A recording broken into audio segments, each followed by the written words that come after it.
Bismillahirrahmanirrahim. Assalamualaikum warahmatullahi wabarakatuh. Alhamdulillah, wassalatu wassalamu ala Rasulillah sallallahu alaihi wasallam. Alhamdulillah adada khalqihi wa ridha nafsihi wa zinata arshihi wa midada kalimatih. Allahumma salli wa sallim wa barik ala rasulika al-karim habibina al-mustafa Sayyidina Muhammad sallallahu alaihi wasallam. وعلى آل سيدنا محمد كما صليت وباركت ورحمت على خليلك ونبيك إمام الناس سيدنا إبراهيم وعلى آله في العالمين إنك حميد مجيد. Kita ucapkan Alhamdulillah bukan dengan lisan, juga bukan dengan pemahaman segala puji bagi Allah. Harus lebih dari itu, yaitu kita rasakan memang seluruh pujian milik Allah. Tidak ada setitik pujian yang layak melekat pada diri kita. Bukankah kita dari awal pun tidak ada? Bukankah kita dari awal nama kita pun tidak disebut? Subhanallah. Jangankan keberadaan kita. Tersebut aja enggak. Kemudian kita diciptakan oleh Allah berjalan di muka bumi. Toh pada akhirnya tubuh kita tinggalkan menjadi bangkai. Sehebat apapun manusia sudah menjadi bangkai, orang yang paling mencintainya pun akan meninggalkannya. Allah. Ketika kita dikubur, apa yang kita banggakan, kecantikan, kegagahan, harta, jabatan, sudah tidak berharga lagi. Wa ma yughni anhu maluhu idza taradda, dan tidak ada manfaatnya sedikit pun kalau sudah wafat hartanya. Maka memang pujian milik Allah. Ketika ada hawa nafsu mengatakan pujian milik kamu, kamu tuh hebat, kamu itu mulia, kamu itu bla bla bla bla bla. Langsung bayangkan, kita ini tidak ada apa-apanya, la haula wala quwata illa billah. Bayangkan kita sudah wafat dalam kain kafan, membusuk. Apa yang kita banggakan? Subhanallah. Bayangkan kita terbalut dengan kain kafan. Dibalut dengan kain kafan, tidak bisa bergerak, sudah begini. Dan kain kafan menghadap ke kiblat, dihadapkan dengan tanah. Gelap gulita. Mana rumah Anda yang bagus? Mana rumah Anda yang miliaran? Subhanallah. Baru kita terasa Alhamdulillah. Salam dan salawat selalu kita junjungkan pada Nabi Muhammad Sallallahu Alaihi Wasallam. Bapak Ibu yang cinta Allah Subhanahu Wa Taala, kalaulah kemarin wa in ta'uddu ni'matullah la tuhsuha, innallaha laghafurur rahim. Kalaulah Anda hitung nikmat-nikmat Allah, niscaya kalian tidak akan bisa menghitung. Mustahil. Tidak akan bisa terhitung. Karena saking amat banyaknya.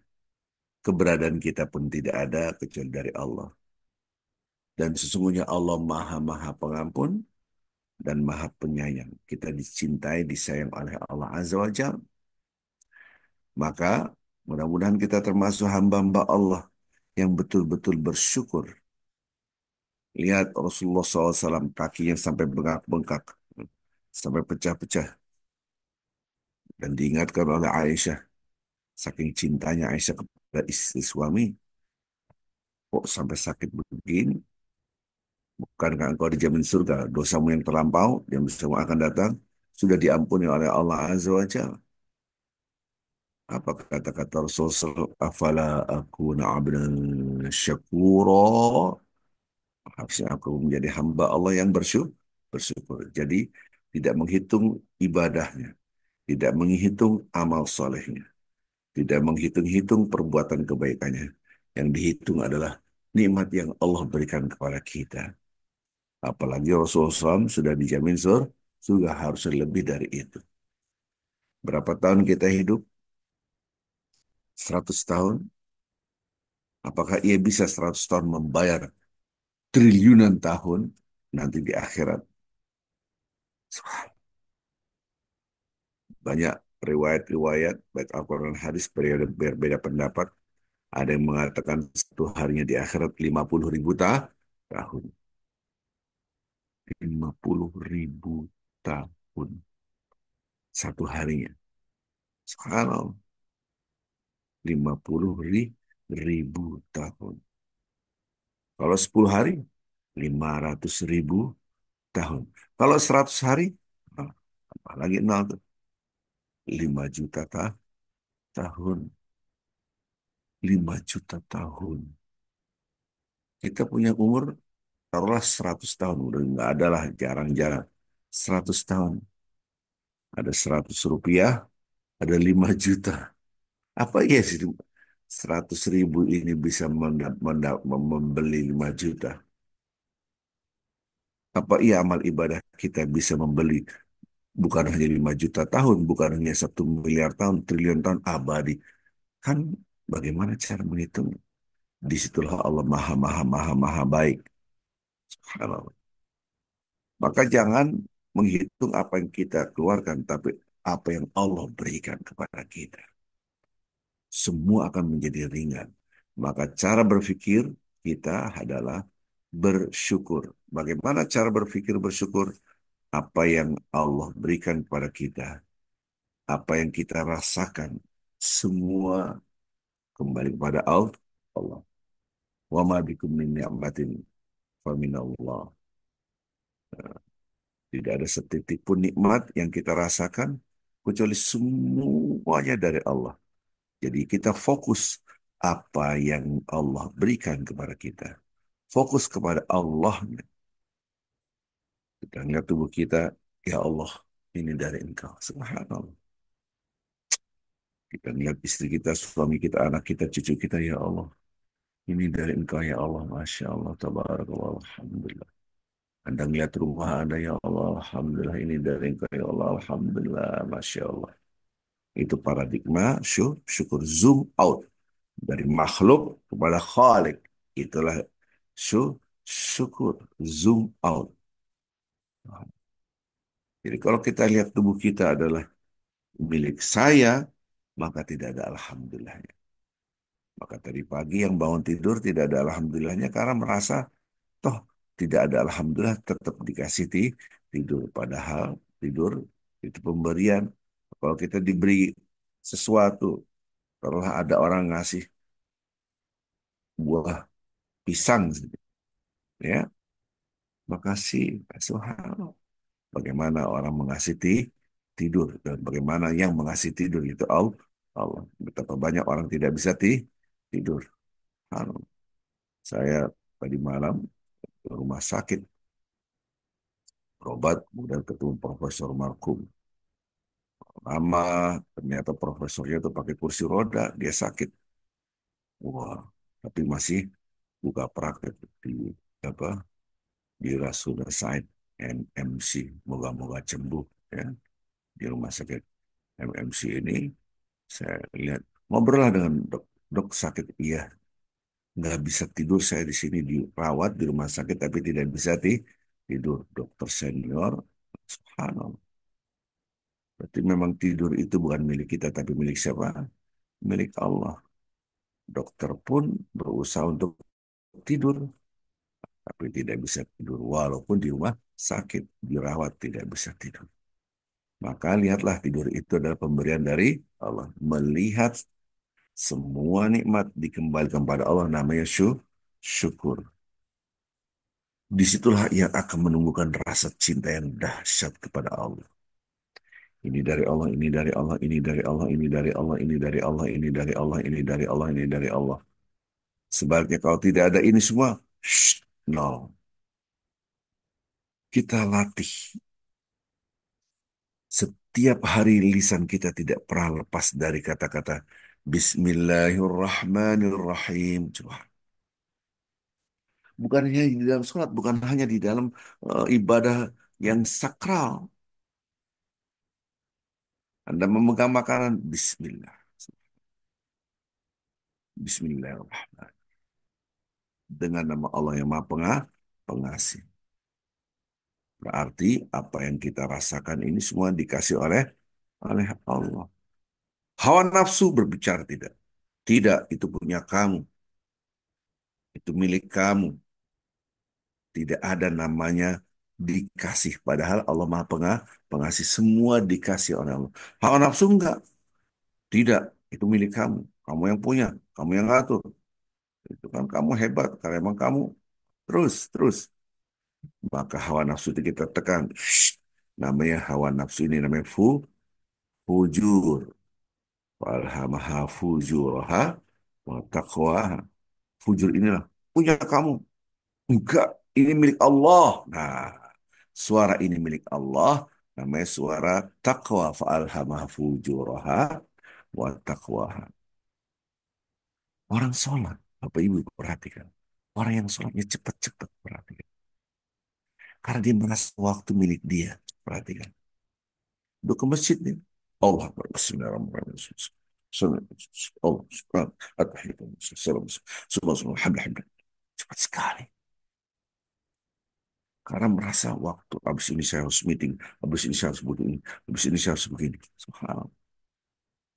Ini menunjukkan bahwa waktu milik saya, padahal waktu milik Allah. Tidak ada yang Anda miliki. Jadi seakan-akan kita memiliki inilah kufur. Kufur adalah menutup. Menutup. Kafaro, bahasa Inggrisnya sama. Cover. Maka kalau kita melihat sesuatu, ini milik aku, itulah kufur nikmat. Kita melihat sesuatu, ini dari engkau, Masya Allah, Tabarakallah. Ini namanya syukur. Maka ibadah kita menjadi amat sangat ringan sekali. Karena di pikiran kita adalah yang dihitung adalah nikmat Allah. Wa amma bini'amati rabbika fahaddits. Bicarakan nikmat-nikmat yang telah engkau rasakan dari Tuhanmu. Jangan diam aja, coba bicarakan. Masya Allah. Pakai gas apa bukan apa tabung oksigen, pakai tabung oksigen, kita bisa bernafas.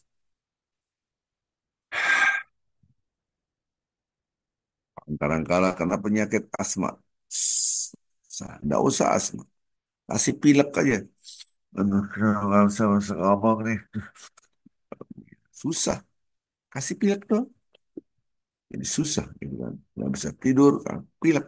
Allah Akbar. Supaya bersyukur. Jadi penyakit adalah pengingat agar kita bersyukur. Penyakit adalah pengingat agar memang tubuh itu bukan milik Anda, milik Allah. Dan berapa kali kita sakit, nggak terhitung. Kok begitu? Justru Allah sayang sama kita agar kita paham ini semua adalah peringatan dari Allah. Tiba-tiba hilang pilek. Alhamdulillah. Aduh, Alhamdulillah. Apa ya nunggu pilek dulu baru Anda mengatakan Alhamdulillah. Subhanallah. Lega nih. Alhamdulillah. Apa yang nunggu sakit asma dulu Anda mengucapkan Alhamdulillah. Alhamdulillah tadi malam bisa tidur. Apa iya nunggu tidak bisa tidur dulu baru setelah tidur Anda mengucapkan Alhamdulillah. Subhanallah.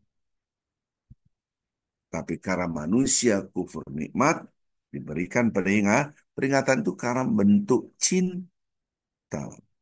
Orang cinta itu kan selalu diingetin. Mengingatkan. Nah, jadi kalau kita perhatikan di dalam diri kita ada peringatan dari Allah Azza wa Jalla. Subhanallah. Kalau Anda naik pesawat, take off, landing, take off, dan beberapa kali naik pesawat tidak terhitung. Oke. Pas landing, tidak ada Alhamdulillahnya. Oh, satu pesawat siapa yang mengucapkan Alhamdulillah dan siapa yang tidak mengucapkan Alhamdulillah. Mayoritas tidak. Tapi ketika landingnya susah karena badai salju, badai hujan. Susah landing. Pas landing, Alhamdulillah. Ini pengalaman saya. Wah, mati nih kita. Ya Allah, ya Allah. Astagfirullah. Udah 3 kali landing, take off. Akhirnya harus kita landing di Edmonton. Ya, kita terpaksa landing di Calgary. Dari Toronto kita terbang. Allah, wah.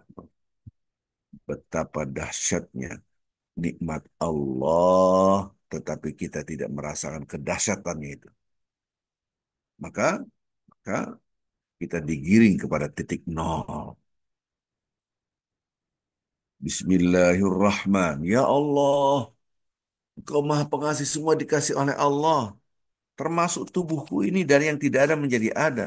Dari setetes air ayah kita masuk dalam rahim ibu kita, 9 bulan, jadilah kita. Allahu Akbar.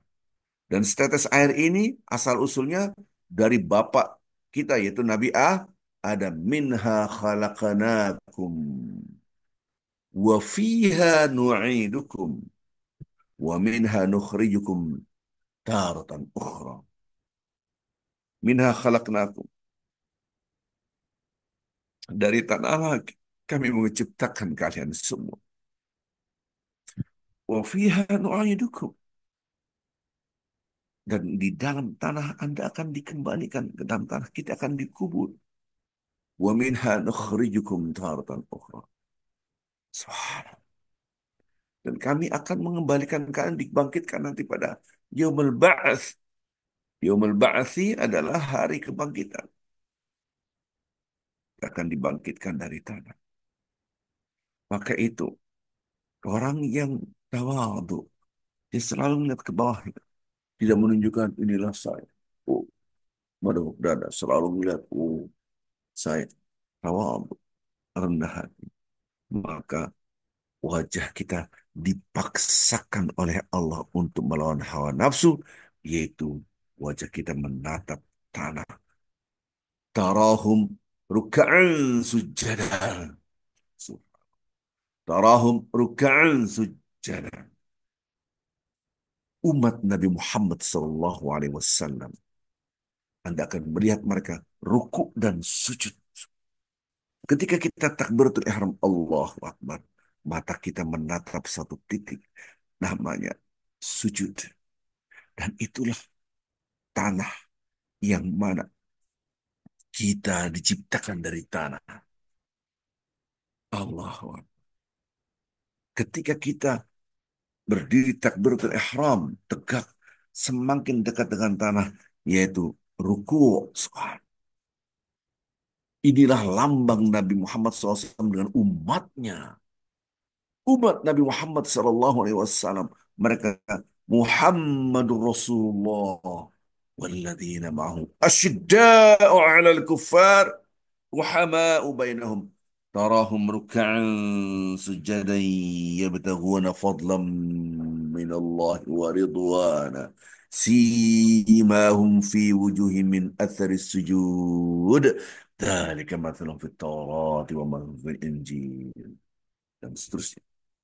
Ini adalah gambaran Nabi Muhammad SAW dan para umat Muhammad. Itu Nabi Muhammad SAW. Utusan Allah. Dan orang-orang yang beriman bersamanya. Subhanallah. Beriman bersama ya kita ini beriman pada apa yang diajarkan oleh Rasulullah Sallallahu Alaihi Wasallam. Apa yang terjadi? Tarahum, mereka akan ruku dan sujud. Ruku dan sujud. Ini tidak ada umat manusia di muka bumi ini yang seperti umat Nabi Muhammad SAW. Ruku dan sujud. Ini surat kemenangan Al-Fatah, yaitu surat 48 ayat akhir 29. Tarahum ruk'an sujud. Adakah agama lain yang ruku dan sujud? Tidak ada. Maka itu ketika saya berdialog dengan non-Muslim, baik di Indonesia ataupun di luar, selalu saya katakan, Anda punya Tuhan? Ya, punya Tuhan. Berarti yang beragama. Saya tidak bicara waktu saya di Foggia tahun 91 di Italia. Waktu itu uh, dialog dengan ateis. Saya tidak bicara dengan mereka, tapi saya bicara dengan orang-orang yang beragama. Dulu saya tahun 80-an sudah dikirim Oki Organisasi Konferensi Islam belajar filsafat ya di Zaytuna University. Kemudian belajar di Konstantin University, terakhir di Al-Azhar. Jadi kalau kita dialog dengan orang-orang yang non-Muslim, tanya, Anda punya agama? Iya punya agama. Punya Tuhan? Punya Tuhan. Saya tanya kepada kamu, berapa kali kalian sujud kepada Tuhan Anda dalam satu hari ini? Katanya punya Tuhan, tidak pernah sujud. Berapa kali Anda tunduk maksudnya ruku? Tidak pernah. Anda tahu orang Islam berapa kali? 51 kali minimal tunduk dan sujud. Satu hari kita 17 rakaat. Berarti tunduknya ruku. Dihitungnya ruku. Ruku itu artinya adalah tunduk. Tunduknya itu dihitung satu. Maka itu hitungan sholat adalah berapa rakaat. Karena satu-satunya gerakan yang tunggal hanya ruku, yang lain double. Yang lain dua kali. Berdiri dua kali, sujud dua kali, duduk dua kali. Tapi ruku hanya satu kali, maka dihitungnya berapa rakaat. 17 rakaat. Setiap rakaat dua kali sujud. Berdirinya dua kali, duduknya dua kali setiap rokaat. Nah, sekarang kalau sujudnya dua kali berarti 17 kali dua, 34. Tambah lagi ruku 17. Saya katakan, tahu nggak orang Islam itu 51 kali ruku dan sujud. Anda nggak pernah satu hari nggak pernah katanya punya Tuhan. Maka lambang orang-orang yang beriman ruku dan sujud. Surat Al-Fatih ayat akhir. Tarahum ruka'an sujadan. Anda akan melihat mereka ruku dan sujud. Simahum fi wujuhim min athar sujud. Di wajah mereka nampak bekas sujud. Air muka mereka tawadu, rendah hati. Ya Allah, aku ini dari tanah, diciptakan dari tanah. Dan pasti akan kembali kepada tanah. Dan kami akan dibangkitkan. Itu surat Toha ayat 55. Maka kita dipaksakan dalam tanda kutip untuk melawan hawa nafsu kita. Who am I? Dilawan. Who is Allah? Ketika kita nanti dikubur, man rabbuka, siapa Tuhan? Bukan siapa Anda, nama Anda siapa tidak berlaku. Kita dipaksa untuk menatap tanah, yaitu ketika kita sujud. Kita ruku semakin dekat. Ketika kita sujud semakin dekat. Keding kita, dahi kita, hidung kita melekat dengan tanah. Bukankah kita nanti di dalam kubur, seperti ini di dalam kubur. Kemudian kita menghadap kiblat, berdekatan dan nempel dengan tanah. Subhanallah. Ini yang kita lupakan. Bukankah Allah sudah berfirman, dari tanah kalian kami ciptakan, di dalam tanah kalian akan kami kembalikan, dan kami akan bangkitkan. Tetapi ketika kita sholat, tidak memikirkan who is Allah. Allah yang mencipta kita. Minha khalaqnakum. Darinya kami ciptakan kalian. Dari titik nol, dari titik tidak ada menjadi titik tidak ada kembali. Dari titik tidak ada, bayangkan bapak ibu kita masih muda. Belum ketemu bapak ibu kita, belum menikah. Kita di mana? Allah, baru kita menyadari. Kita itu nothing. La haula wa la quwata illa billah. Maka ketika kita sujud, semakin kita merasa dekat dengan Allah. Ya Allah, aku itu nothing. Kau yang maha tinggi, subhan rabbil a'la. Aku maha, maha, maha rendah. Maha, maha, maha kotor. Allah. Kita tidak paham isyarat-isyarat ini. Sampai pun gerakan yang terakhir ketika kita tasyahud. Asyhadu an la ilaha illallah. Kita tunjukkan di sini yang Maha Esa. Dari yang satu ini kita hidup. Dan kepada yang satu ini kita akan kembali kepada Allah. Apa yang Anda rasakan sekarang? Punya rumah istana pun ketika kita kembali kepada Allah. Apa kita membawa rumah itu? Tidak. Terus kenapa ketika kita di atas tanah kita menepuk dada UMI, padahal kita pun akan kembali kepada tanah, kembali kepada Allah Azza wa Jalla. Salatlah dengan ilmu, beribadahlah dengan ilmu. Jangan sampai ibadah hanya salat hanya setoran hafalan dan setoran gerakan. Tidak bisa. Salat kita jiwai, salat membangun titik nol, titik ketidakberdayaan. Bahwa segala sesuatu adalah milik Allah dan kembali kepada Allah. Insya Allah besok pagi kita akan ketemu kembali. Subhanakallah wa bihamdik. Asyhadu an la ilaha illa anta. Astaghfirullah wa atubu ilaik. Assalamualaikum warahmatullahi wabarakatuh.